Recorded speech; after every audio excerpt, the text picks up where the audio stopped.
នៅក្នុងទំព័រប្រវត្តិសាស្ត្រដ៏វែងអន្លាយរបស់ព្រះរាជាណាចក្រកម្ពុជាក្រោយការធ្លាក់ចុះនៃសម័យមហានគរជាតិខ្មែរបានឆ្លងកាត់យុគសម័យដ៏ច្របូកច្របល់មួយគឺសម័យចតុមុខក្រោមព្រះរាជបូជនីយកិច្ចរបស់ព្រះបាទច័ន្ទរាជាដែលទ្រង់បានខិតខំប្រឹងប្រែងបង្រួបបង្រួមជាតិនិងបានស្ថាបនារាជធានីថ្មីមួយនៅលង្វែកសម័យលង្វែកមិនត្រឹមតែជាមជ្ឈមណ្ឌលរដ្ឋបាលយោធាដ៏រឹងមាំប៉ុណ្ណោះទេថែមទាំងជាមជ្ឈមណ្ឌលពាណិជ្ជកម្មអន្តរជាតិដ៏រុងរឿងមួយដែលទាក់ទាញជនបរទេសដូចជាប៉ូទុយហ្គាល់និងអេស្ប៉ាញឲ្យមកធ្វើទំនាក់ទំនង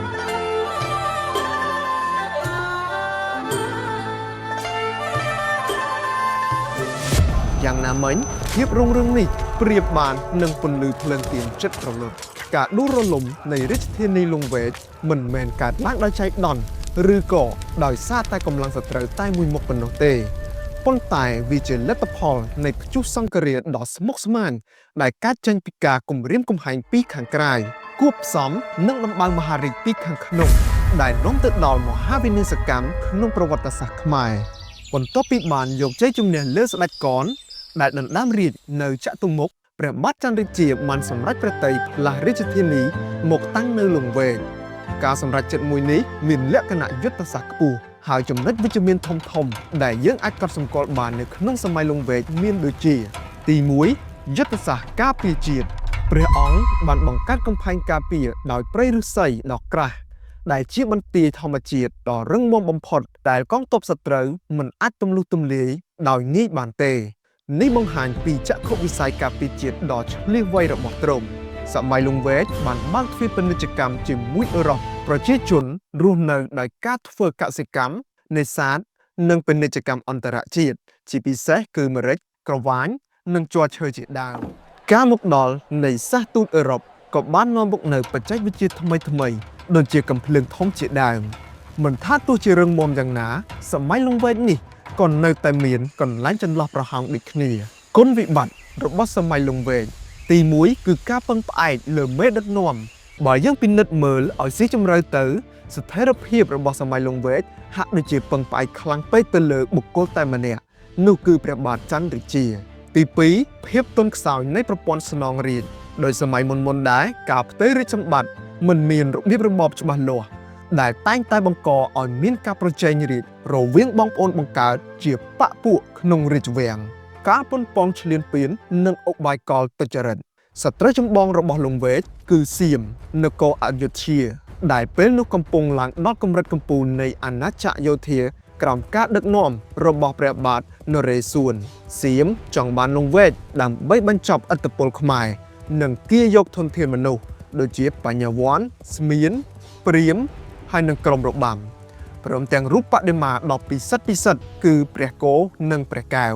ដែលជានិមិត្តរូបនៃព្រលឹងជាតិខ្មែរកងទ័ពសៀមបានបើកការវាយប្រហារជាច្រើនលើកប៉ុន្តែត្រូវបានបរាជ័យរហូតដោយសារតែកំផែងឫស្សីដ៏អស្ចារ្យនោះព្រួយនឹងកំភ្លើងរបស់សៀមមិនអាចទម្លុះព្រៃឫស្សីនោះបានឡើយ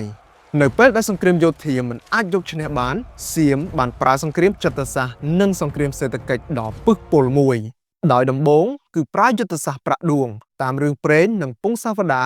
សៀមបានប្រើកំភ្លើងធំបាញ់ប្រាក់ដួង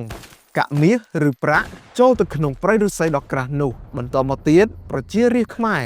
ដែលមួយចំនួនត្រូវបានគ្របដណ្ដប់ដោយសេចក្តីលោភលន់ដោយគិតថាទ្រព្យសម្បត្តិនោះធ្លាក់មកពីលើមេឃឬជាការបោះបង់របស់សៀមក៏បាននាំគ្នាកាប់ឆ្ការព្រៃឫស្សីនោះដើម្បីរើសយកប្រាក់ដួងពួកគេបានកាប់បំផ្លាញជញ្ជាំងការពារជាតិរបស់ខ្លួនឯងដោយមិនដឹងខ្លួនការលោភលន់ចង់បានផលប្រយោជន៍រយៈពេលខ្លីបានធ្វើឲ្យពួកគេបំផ្លាញចោលនៅសន្តិសុខជាតិរយៈពេលវែងខណៈពេលដែលសត្រូវកំពុងតែរៀបចំផែនការនៅខាងក្រៅស្ថានភាពនៅក្នុងរាជធានីលង្វែកក៏មិនមានស្ថិរភាពដូចគ្នាក្រោយសម័យព្រះបាទច័ន្ទរាជាបញ្ហាដណ្ដើមអំណាចក្នុងចំណោមរាជវង្សានុវង្សបានកើតឡើងជាបន្តបន្ទាប់ក្នុងរជ្ជកាលព្រះបាទសត្ថាទី1ដែលសោយរាជ្យនៅពេលសម័យលង្វែកអន់ថយភាពរង្គោះរង្គើក្នុងរាជវាំងមានសភាពធ្ងន់ធ្ងរមានការបែងចែកបកពួករវាងព្រះរាជានិងប្អូនថ្លៃស្រីសោរិយោពណ៌និងព្រះរាជបុត្រជំនួសឲ្យការរួបរวมគ្នាប្រឈមមុខនឹងសត្រូវរួមគឺសៀមក្រុមមន្ត្រីនិងរាជវង្សខ្មែរបែរជាមានការមិនទុកចិត្តគ្នា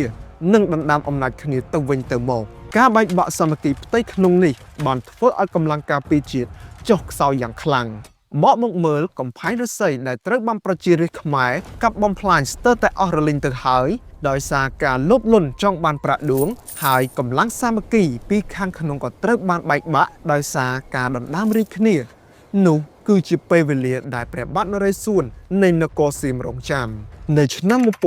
1593ដល់ឆ្នាំ1594កងទ័ពសៀមដ៏មហិមាបានលើកទ័ពចូលមកម្ដងទៀតលើកនេះគ្មានបន្ទាយឫស្សីណាមួយអាចទប់ទល់នឹងពួកគេបានទៀតទេកម្លាំងការពារលង្វែកដែលខ្វះការឯកភាពផ្ទៃក្នុងបានបែកបាក់យ៉ាងឆាប់រហ័សរាជធានីលង្វែកត្រូវបានដុតបំផ្លាញខ្ទេចខ្ទីព្រះបាទសត្ថាបានភៀសព្រះកាយទៅប្រទេសឡាវសៀមបានគៀយកអ្វីៗទាំងអស់ដែលជាព្រលឹងជាតិខ្មែរដូចជាបញ្ញវន្តស្ថាបត្យករក្រុមរបាំព្រះរាជទ្រព្យព្រាហ្មណ៍បាគូនិងជាពិសេសរូបបដិមាព្រះគោព្រះកែវការបាត់បង់នេះគឺជាការបាត់បង់ដ៏ធំបំផុតតាំងពីសម័យអង្គរមកដែលធ្វើឲ្យកម្ពុជាធ្លាក់ចុះក្នុងយុគងងឹតគឺសម័យឧដុង្គដែលជាសម័យកាលនៃការបាត់បង់ឯករាជ្យភាពនិងការតស៊ូដើម្បីរស់រានមានជីវិតសរុបសេចក្តីមកការដួលរលំនៃសម័យលង្វែកគឺជាមេរៀនប្រវត្តិសាស្ត្រដ៏ឈឺចាប់បំផុតសម្រាប់ប្រជាជនខ្មែរដែលវាបានបង្ហាញយ៉ាងច្បាស់ថាបន្ទាយដ៏រឹងមាំបំផុតនៅក្នុងលោកដូចជាកំផែងឫស្សីក៏អាចត្រូវបែកបាក់បានដែរប្រសិនបើប្រជាជាតិបាត់បង់ការប្រុងប្រយ័ត្នមូលហេតុចម្បងនៃមហន្តរាយនេះមិនមែនមកពីកម្លាំងសត្រូវខ្លាំងក្លាតែមួយមុខនោះទេប៉ុន្តែវាកើតចេញពីកត្តាពីរយ៉ាងធំសេចក្តីលោភលន់គឺការចង់បានទ្រព្យសម្បត្តិរយៈពេលខ្លីបានធ្វើឲ្យប្រជាជនលិចអំពីសន្តិសុខជាតិហើយសុខចិត្តកាប់បំផ្លាញជញ្ជាំងការពារខ្លួនឯងហើយទី2គឺការបែកបាក់សាមគ្គី